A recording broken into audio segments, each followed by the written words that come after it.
Hello everyone, welcome to Unimonks. My name is Hibanaz and I am your sociology educator. चलिए आज का lecture शुरू करते हैं।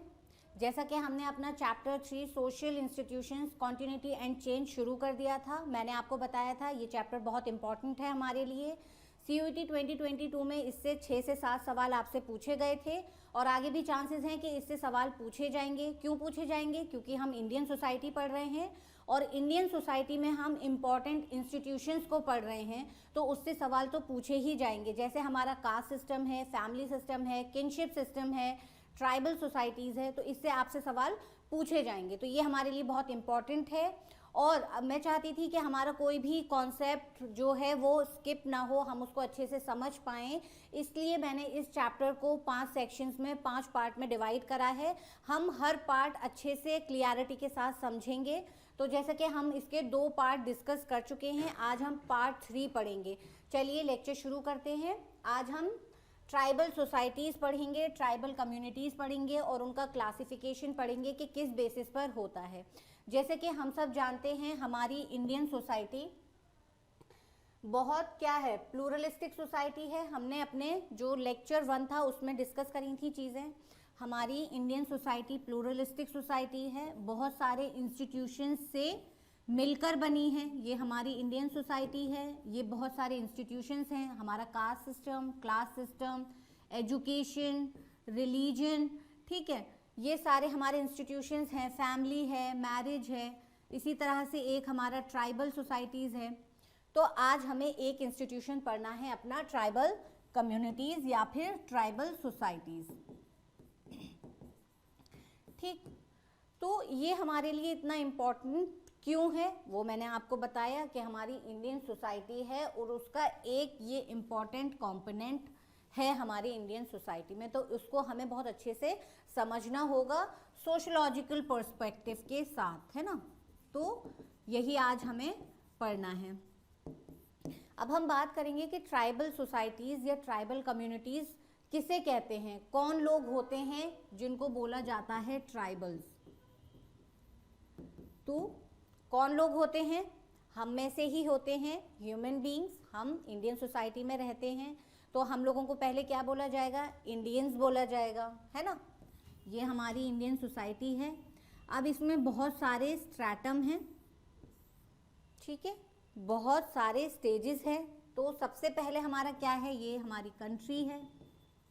इसके बाद इसमें आते हैं स्टेट्स, फिर आते हैं डिस्ट्रिक्ट्स, इसी तरह से होता है ना। डिस्ट्रिक्ट्स के अंदर फिर सिटीज़, टाउन्स, ब्लॉक्स, ये सब होते हैं। टाउन्स, ब्लॉक्स, विलेजेस, ये हमारे स्टेजेस हैं सोसाइटी के, ठीक है, हमारे इंडियन सोसाइटी के। अब इन स्टेट्स में कौन रहते हैं? लोग रहते हैं, ठीक है। वही लोग डिस्ट्रिक्ट में होते हैं, वही सिटीज़ में होते हैं, वही टाउन्स, ब्लॉक्स और विलेजेस में। तो हमारे ट्राइबल पीपल जो होते हैं, ट्राइबल्स जो होते हैं, वो कौन लोग होते हैं? क्या वो इन जगह पर नहीं रहते हैं? आप देखोगे तो इनका जो प्रोपोर्शन है, जो परसेंटेज है, वो बहुत कम है कंपेरेटिवली। टोटल पॉपुलेशन जब हम देखते हैं तो उसमें हमारा जो ट्राइबल्स का पॉपुलेशन है बहुत कम है। वो हम आगे डिस्कस करेंगे कि अकॉर्डिंग टू 2011 सेंसस कितना परसेंटेज है ट्राइबल्स का, ठीक है, तो वो हम आगे डिस्कस करेंगे। अभी हम कह रहे हैं कि ट्राइबल्स कौन लोग होते हैं। तो ये वो लोग होते हैं, ये वो डिप्राइव्ड ग्रुप है, ठीक है, डिप्राइव्ड है या फिर अंडर प्रिविलेज्ड है, ठीक है, अंडर प्रिविलेज्ड ग्रुप बोलते हैं। वो लोग हैं जिनको प्रॉपर सिविक एमेनिटीज नहीं मिल पाते हैं, ठीक है। क्या नहीं मिल पाते हैं? Civic amenities. अब ये सिविक एमेनिटीज हमारे क्या क्या होते हैं? सिविक फैसिलिटीज, जैसे कि हमारा प्रॉपर हमारा ये एजुकेशन सिस्टम, ठीक है। एजुकेशन तो चलो सेकेंडरी हो गया, अभी हम प्राइमरी पे चलते हैं। तो प्रॉपर हाउस होल्ड्स, है ना, प्रॉपर हाउसेस नहीं होते हैं, इलेक्ट्रिसिटी नहीं होती है, शॉर्टेज ऑफ फूड रहता है, शॉर्टेज ऑफ वाटर की प्रॉब्लम होती है, ठीक है। ये सारी चीज़ें जो होती हैं ये इनको प्रॉपर नहीं मिल पाती हैं। अब क्यों नहीं मिल पाती हैं? सोसाइटी में तो ये सारी चीज़ें बनाई गई हैं, एडवांसमेंट आया है सोसाइटी में, सोसाइटी को इम्प्रूव करा गया है, लोगों की लिविंग कंडीशंस इम्प्रूव करी जा रही हैं, तो इन लोगों को ये फैसिलिटीज़ क्यों नहीं मिल रही हैं? तो इसका आंसर ये है, इन लोगों को ये फैसिलिटीज़ इसलिए नहीं मिल पा रहे हैं क्योंकि ये लोग प्रॉपर जो सिटीज़, टाउन्स, ये सब हम डिस्कस कर रहे हैं, अर्बन एरियाज़ हैं, वहाँ पर नहीं रहते हैं। ठीक है, अर्बन एरियाज़ में नहीं रहते हैं। ठीक, और ये जो हम सिविक एमेनिटीज़ और फैसिलिटीज़ की बात कर रहे हैं, ये सबसे ज़्यादा इनका फ़ायदा, इनके बेनिफिट्स किसको मिलते हैं? अर्बन पीपल को मिलते हैं। अगर हम कंपेयर करें अर्बन एरियाज़ को विलेजेस से, ठीक है, अर्बन को रूरल से, रूरल क्या होता है हमारा? विलेज। इससे हम कंपेयर करें तो हम देखेंगे जितना ये सिविक एमेनिटीज़ और फैसिलिटीज़ हैं, अर्बन पीपल उनका फ़ायदा उठा रहे हैं, है ना, या उसकी वजह से उनके लिविंग कंडीशंस इम्प्रूव हो रहे हैं, तो कंपैरेटिवली विलेजर्स जो हैं उनका लाइफस्टाइल अभी इतना इम्प्रूव नहीं हो रहा है ना। तो वही हम कह रहे हैं कि ये जो ट्राइबल पीपल हैं ये अर्बन एरियाज़ में नहीं रहते हैं। ठीक, इतना समझ लिया। अभी हमें आगे देखना है फिर ये और कहाँ रहते हैं। तो जैसे मैंने आपको बताया कि ये हमारा पूरा कंट्री है, ये स्टेट्स हैं, डिस्ट्रिक्ट हैं, सिटीज़, टाउन्स, ब्लॉक्स, विलेजेस जो हैं, तो इनका जो आउटर पार्ट होता है, ठीक है, आउटर एरिया होता है कोई भी लोकेलिटी का, जैसे ये कोई लोकेलिटी है तो इसका ये जो आउटर एरिया होगा यहाँ पे रहते हैं, ये जो ट्राइबल पीपल्स होते हैं यहाँ रहते हैं। ठीक है, आउटर एरियाज़ में। अब आउटर एरियाज़ में हम कभी भी देखते हैं, हम अपने सिटी से दूसरे सिटी जाते हैं बाई कार, तो हम देखते हैं ना कि कुछ जंगल पड़ते हैं, कुछ गांव पड़ते हैं, छोटे छोटे घर दिखते हैं, तो वो किन लोगों के होते हैं? वो यही तो होते हैं, कुछ विलेजर्स को बोला जाता है ना, और ट्राइबल पीपल्स होते हैं। ठीक है, जो मेन सोसाइटी से, जो मेन स्ट्रीम सोसाइटी है हमारी, उससे अलग रहते हैं, है ना, उनका रीजन अलग होता है, उनके प्लेसेस अलग होते हैं, वो ये लोग होते हैं ट्राइबल पीपल्स, है ना, जो हमारी मेन स्ट्रीम सोसाइटी है उनसे अलग रहते हैं, उनका अलग लाइफस्टाइल होता है। अब जैसे मैं अगर आपको फॉर एग्जांपल समझाने की कोशिश करूं कि ट्राइबल्स कौन होते हैं, तो हमने देखा है उनका जो लिविंग कंडीशंस होते हैं वो अलग होते हैं, उनकी जो क्लोथिंग पैटर्न होती है वो अलग होती है। हमने देखा है कहीं कहीं किसी किसी ट्राइब्स में क्या होता है, जूट के कपड़े पहनते हैं बहुत लूज लूज से, है ना। कहीं कहीं हमने देखा है बाल बहुत लंबे लंबे, कर्ली हेयर्स, बाल लंबे लंबे रखते हैं, और जो बर्ड्स होते हैं उनके फेदर्स लगा कर रखते हैं, उनके क्राउन पहनते हैं। कहीं कहीं हमने देखा है कि बीड्स की ज्वेलरी पहनते हैं बहुत ज़्यादा, है ना। तो ट्राइबल पीपल्स के अपने अपने कल्चरल ट्रेड्स होते हैं, उनको फॉलो करते हैं, वो हम आगे डिस्कस करेंगे। अभी हमें एक इंट्रोडक्शन चाहिए था, तो वो हमने समझ लिया कि ट्राइबल्स कौन लोग होते हैं। ठीक, अब हमें देखना है कि इनका पॉपुलेशन जो है वो कितना है। तो टोटल पॉपुलेशन 8.6% है अकॉर्डिंग टू सेंसस 2011। ठीक, ये आपसे क्वेश्चन पूछा जा सकता है, तो ये फैक्ट आपको याद रखना पड़ेगा कि अकॉर्डिंग टू सेंसस कौन सा वाला 2011, 8.6% टोटल पॉपुलेशन है ट्राइबल्स की इंडिया में।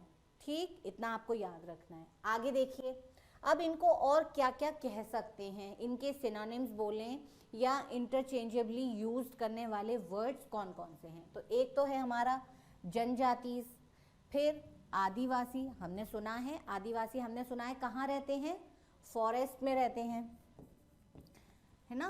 ट्राइबल से अगर नहीं क्लिक करेगा या नहीं समझ पाओगे, अगर आदिवासी सुनोगे तो फौरन क्लिक करेगा कि ये तो जंगल में जो लोग रहते हैं उनको आदिवासी कहा जाता है ना।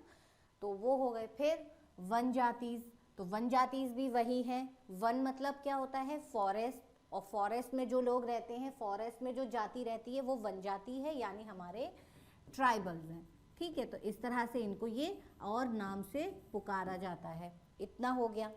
अब हम बात कर रहे हैं कि ये किस तरह की सोसाइटी होती है। तो ये एक इगैलिटेरियन सोसाइटी होती है। ठीक है, इगैलिटेरियन, आपको ये टर्म भी याद रखना है इन केस आपसे एग्जाम में पूछ लें कि इगैलिटेरियन सोसाइटी कौन सी होती है। ठीक, तो आपको उसके फीचर्स याद होने चाहिए कि जैसे होमोजेनिटी होती है, ठीक है। होमोजेनाइजेशन यानी एक जैसा सब कुछ होता है। स्टेबिलिटी होती है, कांस्टेंट रिलेशंस होते हैं, कांस्टेंट ऑक्यूपेशन होते हैं, तो सोसाइटी स्टेबल रहती है, बहुत ज़्यादा उसमें चेंजेस नहीं देखने को मिलते हैं। तो एगैलिटेरियन की सोसाइटी और इक्वल स्टेटस, जो हमने देखा है कि सब लोग मान लो बीड्स की ज्वेलरी बनाने का ऑक्यूपेशन करते हैं तो सब वही करेंगे। ऐसा कुछ नहीं है कि वहाँ पे कोई ओनर है, वहाँ पे कोई वर्कर है, वहाँ पे कोई हायरार्की हमें देखने को मिल रही है।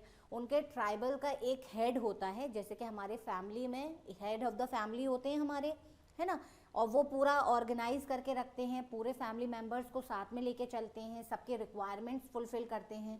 इसी तरह से ट्राइबल सोसाइटी में बस इनका एक पर्टिकुलर हेड होता है जो सारी चीज़ों को अरेंज करके सबका ख्याल रख के चलता है ना। तो इक्वल स्टेटस होता है। तो इगैलिटेरियन सोसाइटी क्या होती है? जहाँ पर इक्वल स्टेटस होता है, स्टेबिलिटी होती है, होमोजेनाइजेशन होता है। तो ट्राइबल सोसाइटी को क्या कहा जा रहा है? इगैलिटेरियन सोसाइटी कहा जा रहा है। अब किस बेसिस पे कहा जा रहा है? वो कौन से फीचर्स हैं या एलिमेंट्स हैं जिसके बेसिस पर ट्राइबल सोसाइटी को इगैलिटेरियन सोसाइटी कहा जाता है? तो देखो, इनका सेम नेम होता है, ठीक। जैसे मैंने एग्जांपल में आपको दिया है गॉन्स, संथल, गुज्जर्स, और होते हैं हमारे भील्स, और होते हैं हमारे खासीज, ठीक है। इस तरह से ये ट्राइबल्स के नाम दिए हुए हैं। एक पर्टिकुलर ट्राइब का एक पर्टिकुलर नाम होता है, तो सेम नेम। फिर लैंग्वेज, तो हर पर्टिकुलर ट्राइब का अपना लैंग्वेज होता है। जिस तरह से हम रीजन्स की बात करते हैं कि बिहार के रहने वाले लोग बिहारी बोलते हैं, बंगाल के रहने वाले लोग बंगाली बोलते हैं, कश्मीर में रहने वाले लोग कश्मीरी बोलते हैं, इसी तरह से जो पर्टिकुलर ट्राइब है उस ट्राइब के फॉलोवर्स क्या बोलते हैं? अपने ट्राइब का लैंग्वेज बोलते हैं। जैसे गॉन्स हैं वो अपना लैंग्वेज बोलेंगे, संथल हैं वो अपना लैंग्वेज बोलेंगे, भील्स हैं वो अपना लैंग्वेज बोलेंगे, ठीक है। तो सेम नेम होता है, सेम लैंग्वेज होता है, इसी तरह से सेम एरिया से वो बिलोंग करते हैं, ठीक। जैसे कि मैं अभी आपसे बोलूं कि ये जो खासीज हैं ये हमारे केरला में मिलते हैं या फिर मेघालय में मिलते हैं, तो इनका पर्टिकुलर रीजन है जहाँ ये मिलते हैं। तो आपको क्या याद रखना है कि इनका सेम नेम होता है, सेम लैंग्वेज होता है, पर्टिकुलर रीजन होता है, इसी तरह से पर्टिकुलर ऑक्यूपेशन होता है कि उस ट्राइब के लोग कौन सा ऑक्यूपेशन करके अपना लाइवलीहुड या अपने आप को सर्वाइव कर रहे हैं, ठीक है। अब चाहे वो क्लोथ मेकिंग हो, चाहे वो ज्वेलरी मेकिंग हो, चाहे वो जो क्ले पॉट्स होते हैं उनको बनाते हैं, कुछ लोग होते हैं अपने पर्टिकुलर एरिया में कल्टीवेशन करते हैं, एग्रीकल्चर प्रोसेस करते हैं। तो इस तरह से अब हमने देखा ट्राइबल पीपल कौन होते हैं। ट्राइबल पीपल वो लोग होते हैं जो आइसोलेशन में रहते हैं, जो हमारा मेन स्ट्रीम सोसाइटी है उसके बाहर के लोग रहते हैं, मोस्टली फॉरेस्ट साइड्स में रहते हैं। इनका अपना पर्टिकुलर रीजन होता है, अपना पर्टिकुलर लिविंग कंडीशंस, अपने पर्टिकुलर कल्चरल ट्रेड्स, अपना पर्टिकुलर लाइफस्टाइल, अपना पर्टिकुलर लैंग्वेज, सब कुछ इनका अपने ट्राइब के अकॉर्डिंग होता है और उसको ये लोग फॉलो करते हैं, ठीक है। इतना समझ में आया? बहुत ज़्यादा मुश्किल नहीं है, बहुत आसान कॉन्सेप्ट है और आपको बस याद रखना है। और जब आपसे क्वेश्चन पूछे जाएंगे अगर आप इसको अच्छे से पढ़ोगे तो आंसर भी बहुत आसानी से कर पाओगे। बस एक बार चीज़ें समझ लो, दिमाग के अंदर डाल लो, फिर वो हमेशा के लिए रहेंगी, ठीक। अब हम बात करेंगे, हमने देख लिया ट्राइबल्स कौन होते हैं। अब हमें देखना है कि ये जो ट्राइबल्स हैं इनका क्लासिफिकेशन किस बेसिस पर होता है ना। क्लासिफिकेशन मतलब जो अभी मैंने बोला कि इनका एक पर्टिकुलर ट्रेट होता है, पर्टिकुलर नाम होता है, पर्टिकुलर लैंग्वेज होती है, तो वो क्लासिफिकेशन किस बेसिस पर होता है ना। जो अपना नाम पर्टिकुलर या रीजन है उसके बेसिस पर ही तो होता है, तो वो हमें अभी देखना है। तो जैसे मैंने बताया कि इनका क्लासिफिकेशन हमें देखना है, तो दो बेसिस पर इनका क्लासिफिकेशन होता है। एक इनके परमानेंट ट्रेट्स होते हैं और दूसरे इनके एक्वायर्ड ट्रेट्स होते हैं। आज के लेक्चर में हम परमानेंट ट्रेट्स पढ़ेंगे और जब हम नेक्स्ट लेक्चर देखेंगे उसमें हम इनके डिस्कस करेंगे एक्वायर्ड ट्रेट्स कि किस तरह से इनके एक्वायर्ड ट्रेट्स होते हैं और फिर किस तरह से tribal development versus national development हुआ, किस तरह से इनको फ़ायदा हुआ नेशनल डेवलपमेंट में जो भी प्रोसेस हुए, फ़ायदा हुआ या नुकसान हुआ, वो सब हम अपने नेक्स्ट लेक्चर में समझेंगे। तो अभी आज हमें क्या पढ़ना है, इनके परमानेंट ट्रेड्स पढ़ने हैं कि परमानेंट ट्रेड्स पे किस तरह से ये क्लासिफाई होते हैं। तो अभी हमें परमानेंट्स, तो परमानेंट एक सेल्फ एक्सप्लेनेटरी टर्म, समझ में आ रहा होगा आपके परमानेंट का क्या मतलब होगा, नॉट चेंजिंग, है ना, कुछ भी चेंज नहीं आएंगे, हमेशा के लिए चीज़ें वैसी ही रहेंगी।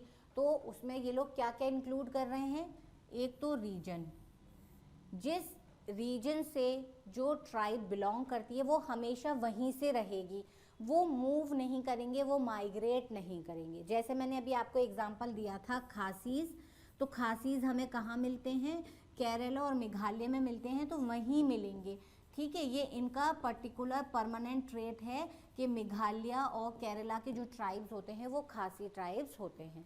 इसी तरह से लैंग्वेज के बेसिस पर, ठीक है, तो आगे के लेक्चर में हम देखेंगे कि किस तरह से लैंग्वेज के बेसिस पर 4 कैटेगरीज बनाए गए हैं।